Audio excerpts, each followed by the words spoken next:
A Balamútia mandrilaris é uma ameba de vida livre, um organismo vivo unicelular, encontrada na água, poeira e no solo em muitos lugares do mundo. Apresenta formas de vida de cistos e trofozoítos e é uma infecção que causa uma doença rara e grave, podendo causar uma infecção do cérebro chamada encefalite amebiana granulomatosa, que seria GAI. As amebas balamútias podem infectar a pele, o cérebro e outros órgãos do corpo.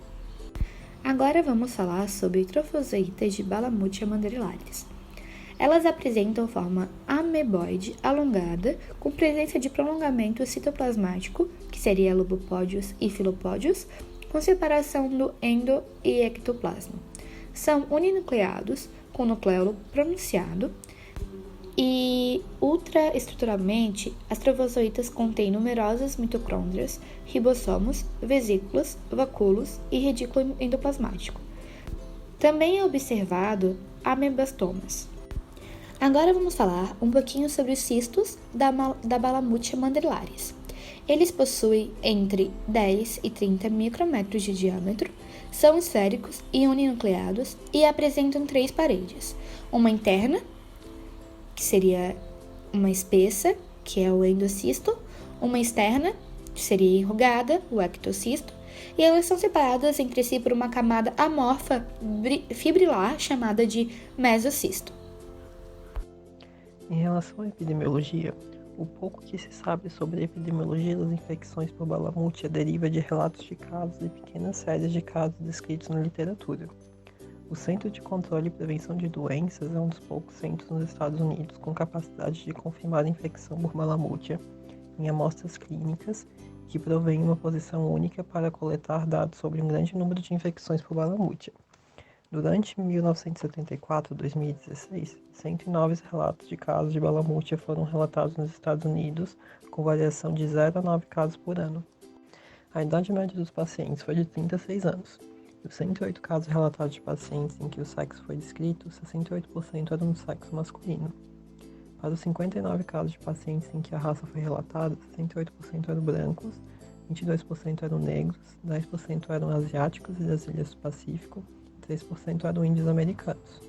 Dos 58 casos de pacientes cuja etnia foi relatada, 55% eram hispânicos.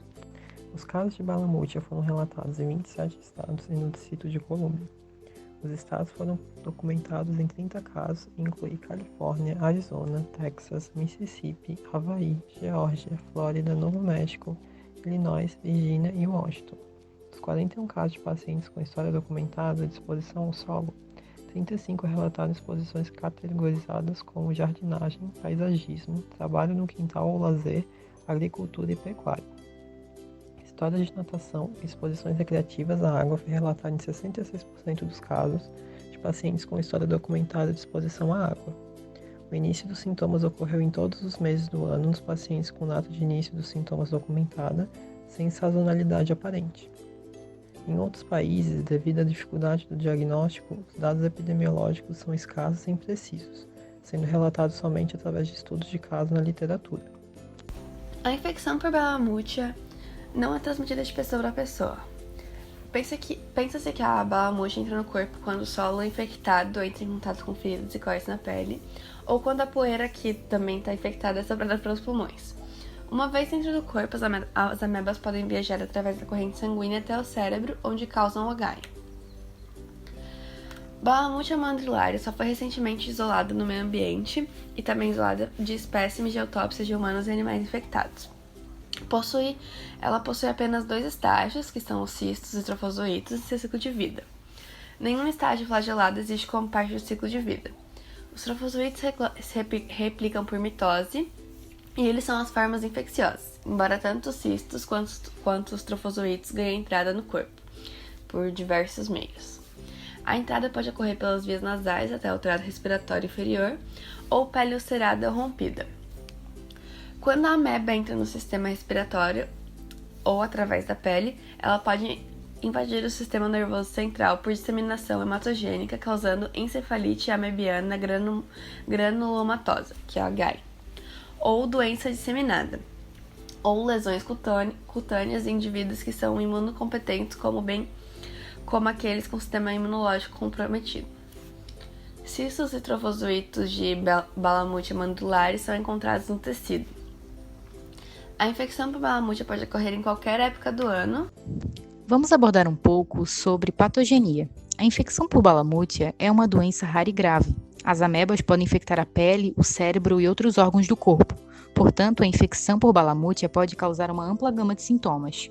A doença pode começar com um ferimento na pele, no rosto, tronco ou membros e pode então progredir para o cérebro, onde causa uma doença chamada encefalite amebiana granulomatosa.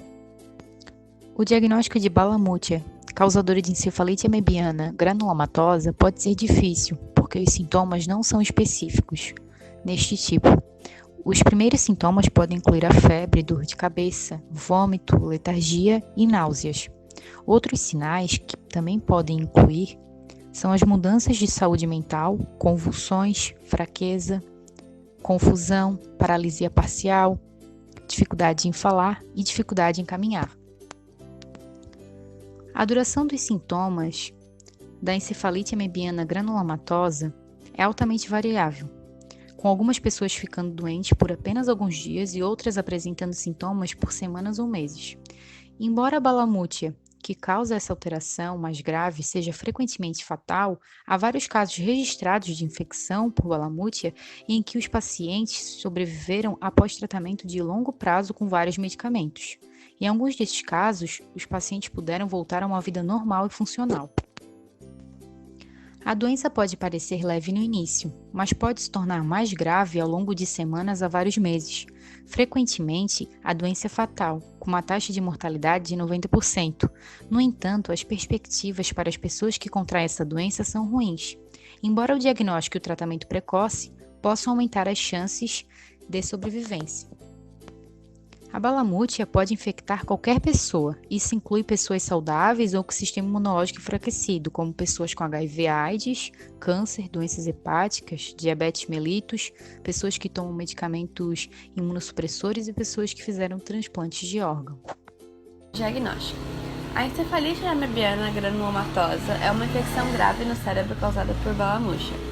GAI geralmente é diagnosticada apenas após a morte. No entanto, também pode ser diagnosticada examinando amostras de tecido de um paciente vivo.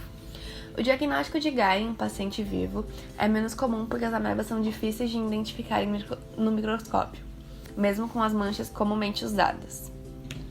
No entanto, existem 3 tipos de testes que podem ajudar a confirmar o diagnóstico de GAI. O ensaio de imunofluorescência indireta, que é um teste utilizado para detectar anticorpos desenvolvidos contra a Balamútia amebas no soro do paciente infectado.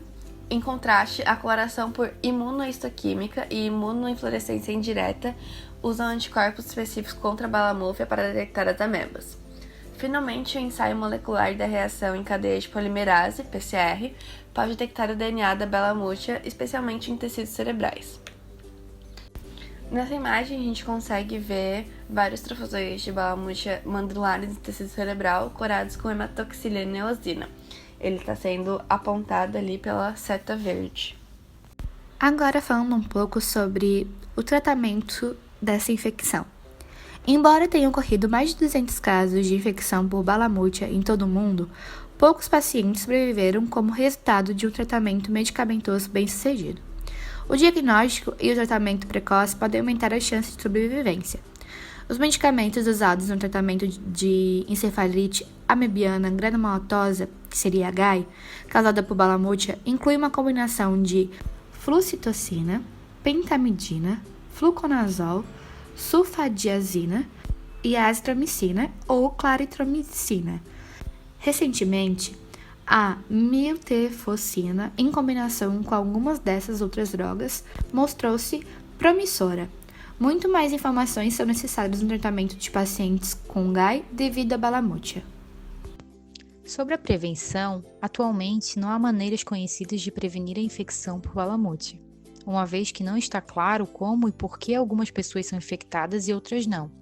Não houve relatos de uma infecção por Balamútia se espalhando de uma pessoa para outra, exceto por meio de doação de transplante de órgãos.